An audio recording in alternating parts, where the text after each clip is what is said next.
शिवम भाई, जिस तरह से नवनीत राणा जो सांसद हैं उनको गिरफ्तार किया गया, उनके पति रवि राणा जो विधायक हैं उनको गिरफ्तार किया गया, कैसे देख रहे हैं आप इस मामले को? देखिए, सबसे बड़ा बात है कि इस देश के हिंदुओं को देखना चाहिए कि जय श्री राम बोलने पे पत्थर चलता है। हनुमान चालीसा जो है, उनकी गलती क्या थी? नवनीत जी की या रवि जी की गलती क्या थी? उन्होंने बोला कि हम हनुमान जी का नाम लेंगे, हम बजरंगबली का नाम लेंगे, हम हनुमान चालीसा पढ़ेंगे।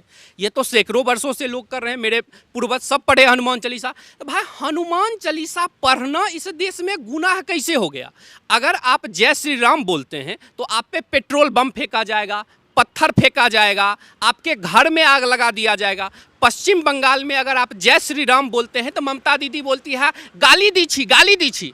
मतलब अगर जय श्री राम उनको गाली लगता है, तो महाराष्ट्र में भी जो हिंदू हृदय सम्राट की धरती है, जहाँ पे वीर शिवाजी पैदा हुए, जिन्होंने अफजल खान को हराया, जिन्होंने औरंगजेब को हराया, उस महाराष्ट्र की धरती पे आज जय श्री राम और हनुमान चालीसा पढ़ना गुनाह हो गया है। तो इसीलिए यह महाराष्ट्र की जनता और पूरे देश की जनता को देखना चाहिए कि पहले एक कश्मीर था, अभी जगह जगह कश्मीर बनाता जा रहा है। भाई, बंगाल में जय श्री राम नहीं बोलो, भाई दिल्ली के जहांगीरपुरी में नहीं बोलो, यूपी के कैराना में मत बोलो, राजस्थान के करौली में बोलो। मतलब अब हनुमान चालीसा भी पढ़ना इस देश में गुनाह हो गया। ये लोग केस जो किए हैं, देशद्रोह का केस कर दिए हैं। मतलब हनुमान चालीसा जो है उसका उच्चारण करना देशद्रोह कैसे हो गया भाई साहब? देशद्रोह में उन पे केस किया गया है। उनके वकील ने ये स्टेटमेंट दिया है।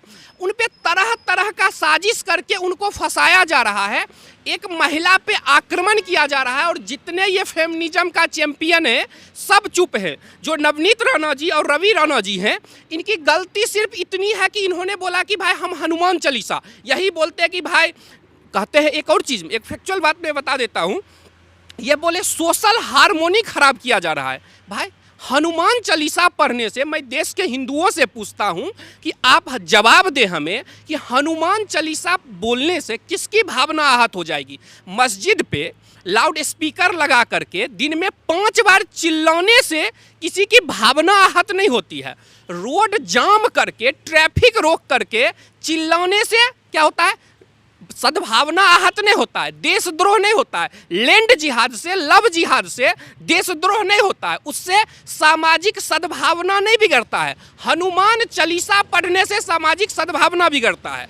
अगर ये लोग मस्जिद नमाज दे, कोई बात नहीं है, लेकिन नमाज में क्या बोलते हैं मैं ये भी हिंदुस्तान की जनता को बता देता हूं। जैसे हम लोग बोलते हैं जय हनुमान ज्ञान गुण सागर, मतलब हम लोग हनुमान जी की स्तुति करते हैं। वो क्या बोलते हैं? वो सिर्फ 5 बार चिल्लाते हैं कि जो सिर्फ अल्लाह ही पूजने का लायक है। अल्लाह के सिवा अगर आप किसी और को पूजते हो तो आप बेवकूफ़ हो, आप गधा हो, आप उल्लू हो, आप मूर्ख हो। लेकिन शिवम भाई, बात यहाँ है कि मातोश्री के बाहर हनुमान चालीसा पढ़ने के लिए जिस तरह से नवनीत राणा कह रही थी, मातोश्री में हनुमान चालीसा क्यों नहीं पढ़ी जा सकती? क्या वजह है कि वहाँ पर शिव सैनिक पहुँच जाते हैं, उनके घर के बाहर पहुँच जाते हैं?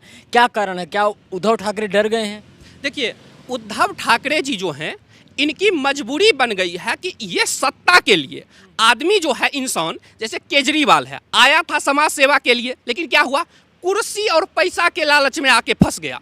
उसी तरह माननीय उद्धव ठाकरे जी जो हैं, सोनिया सेना के जो वफादार बन गए हैं, ये जो है ये तुष्टीकरण करने के लिए सोनिया जी और शरद पवार के गुलाम बन के ये मौलानाओं, कट्टर मौलानाओं को खुश करने के लिए जानबूझ के एफआईआर कर रहे हैं, हिंदुओं को पालघर में पिटवा रहे हैं, सभी जगह हिंदुओं पे महाराष्ट्र में अत्याचार कर रहे हैं, ताकि कांग्रेस पार्टी उनको समर्थन देती रही और कांग्रेस पार्टी के समर्थन के कारण उनका सत्ता बचा रहे। तो वो कुर्सी के कारण। लेकिन शिवम भाई, आप ये बात कर रहे हैं कि हिंदुओं को फंसा रही है, लेकिन सबसे बड़ी बात है कि शिवसेना हमेशा से कहती है कि हमें कोई हिंदुत्व न सिखाए, हम हिंदुत्व के सबसे बड़े ठेकेदार हो, तो अपने आप को खुद कहती है। देखिए, उनकी बात 100% सच थी आज से कुछ वर्ष पहले, क्योंकि बाला साहब जो थे वो जो है वो हिंदू का झंडा लेके सबसे आगे चलते थे। जब इस देश में जय श्री राम बोलना, आज कुछ लोग मंदिर मंदिर जा रहे हैं, राहुल गांधी, केजरीवाल, लेकिन एक समय ऐसा था कि आप मंदिर जाते तो आपको जितने अभी राष्ट्रवादी पत्रकार भी कुछ अपने आप को दिखा रहे, ये भी आपको कॉम्युनल कहते थे। आज से कुछ वर्ष पहले इस देश में हिंदू होना गुनाह था। कोई अपने आप को ये नहीं कह सकता था कि हम हिंदू हैं। नहीं, हिंदू मतलब second class citizen. Manmohan Singh Lal Qila से कहते थे कि देश के संसाधन पे पहला हक मुस्लिम का था। तो जिस तरह ऐसा हिंदुओं को नीचा करके हिंदू को आतंकवादी बोला जाता था, वहाँ पे बाला साहब जो है वो महाराष्ट्र की धरती पे जन्म लिए और उन्होंने हिंदुत्व को पूरा देश में तिरंगा के तरह भगवा को भी लेके पूरा देश में लहराया। उन्होंने कहा मैं हिंदू हूँ, आई एम मेड हिंदू। उन्होंने अपने हिंदू होने पे शर्मिंदगी महसूस नहीं की। तो सही बात है भाई, शिवसेना को कौन हिंदुत्व सिखा सकता था? लेकिन किस शिवसेना की? जो बाला साहब की शिवसेना थी, उद्धव ठाकरे और ये दो कौड़ी का संजय रावत है जो महिला को दिन रात गाली देता है। संजय रावत महिला पे अभद्र टिप्पणी करता है, बीजेपी नेता को बोलता है कि मुंह में कागज ठूस देंगे, हनुमान चालीसा के खिलाफ बोलता है। और जितने ये फ्रीडम ऑफ एक्सप्रेशन के चैंपियन हैं जो बोलते हैं कि भारत तेरे टुकड़े होंगे, इंसा अल्लाह, अफजल हम शर्मिंदा हैं, तेरे कातिल जिंदा हैं, कितने अफजल मारोगे हर घर से अफजल निकलेगा। इस पे जब केस होता है तो वो जो गैंग है वो बोलता है फ्रीडम ऑफ एक्सप्रेशन है। भाई, भारत को अगर तोड़ने का नारा लगाते हैं तो जेएनयू का जो गैंग है, टुकड़े टुकड़े गैंग, एक भाग है वहाँ पे, वो बोलता है भाई ये मेरे फ्रीडम ऑफ एक्सप्रेशन है। और राजदीप जैसे, बरखा जैसे, रवीश जैसे पत्रकार जो हैं उन्हें बैकफायर देते हैं। लेकिन जब हम बोलते हैं जय श्री राम, भारत माता की जय, वंदे मातरम, तो बोलते हैं तुम कॉम्युनल हो, तुम हनुमान चालीसा पढ़ रहे हो, मतलब तुम देश का टुकड़ा करना चाहते हो। यानी जो आतंकवादी का महिमा मंडन करता है वो फ्रीडम ऑफ एक्सप्रेशन हो गया। और हम अपनी संस्कृति की गुणगान करते हैं, हम अपने आराध्य, अपनी आस्था की पूजा करते हैं, तो बोलते हैं अरे देखो ये कॉम्युनल पैदा हो गया, ये हिंदू मुसलमान कर रहा है, ये भारत को बांटना चाह रहा है, ये मुसलमान को डरा रहा है। भाई, हम हनुमान चालीसा पढ़ रहे हैं, इसमें मुसलमान को कहाँ डरा रहे हैं? लेकिन भाई संजय राउत कह रहे हैं कि शिवसैनिक हैं, अगर आप छेड़ोगे तो कैसे शिवसैनिक छोड़ेगा? वो तो कह रहे हैं कि नवनीत राणा को हम प्रसाद देने के लिए इंतजार कर रहे थे। अगर उनके कार्यकर्ताओं की बात करें, वो तो महाप्रसाद देने की बात कर रहे हैं। देखिए, ये जो है ना, संजय रावत का जो है वो मोदी जी इलाज सोचे हुए हैं। ये शिवसेना जो मुझे मोदी जी पे विश्वास है कि जो पाकिस्तान में घुस करके पाकिस्तान को सबक सिखा सकता है, जो पाकिस्तान जैसे, मतलब जिसके सामने कांग्रेस पार्टी जो है वो कोई एक्शन नहीं ले पाती थी, हमारे सेना के जवानों का सर काटा जाता था। तो जब पाकिस्तान में जो व्यक्ति घुस के सर्जिकल स्ट्राइक कर सकता है, पाकिस्तान की आर्मी को बर्बाद कर सकता है, पाकिस्तान के अंदर जो है उसका 4 टुकड़ा करने के बारे में रणनीति बना सकता है, तो वो आदमी जरूर जो है, हिंदुओं पे जो महाराष्ट्र में अत्याचार है, तो मोदी जी कुछ बड़ा सोच रहे हैं। मुझे ऐसा मोदी जी पे भरोसा है कि पालघर में साधु को मार करके मार दिया गया, पत्रकार को गिरफ्तार करके जेल में ठूस दिया गया, राष्ट्रवादी पत्रकार को। कंगना रनावत जो है वो सिर्फ अपने संविधान का यूज कर रही थी, फ्रीडम ऑफ एक्सप्रेशन, उनके घर को तोड़ दिया गया और वो जो है मतलब बोला उखाड़ दिया। तो वहाँ पे कोई लॉ एंड ऑर्डर नाम का चीज़ है ही नहीं। तो महाराष्ट्र में जो घटना घट रही है, तो इस पे अमित शाह जी और मोदी जी नज़र रखे हुए हैं और वो कुछ बड़ा प्लानिंग कर रहे हैं। उम्मीद है कि जो उन पे जो विश्वास है वो हम राष्ट्रवादियों का विश्वास उन पे कायम रहेगा। लेकिन शिवम भाई, एक बात और आ जाती है इस पूरे मामले को लेकर। एक जो नैरेटिव चलाया जा रहा है कि नवनीत राणा बीजेपी के कहने पर ये सब काम कर रही हैं, उनको जेल भी हो गए, उनको अभी जमानत भी नहीं मिली, कैसे देखते हैं? देखिए, हम कहते हैं कि वो बीजेपी के नाम पे मान लीजिए कर रही है या जो भी हो।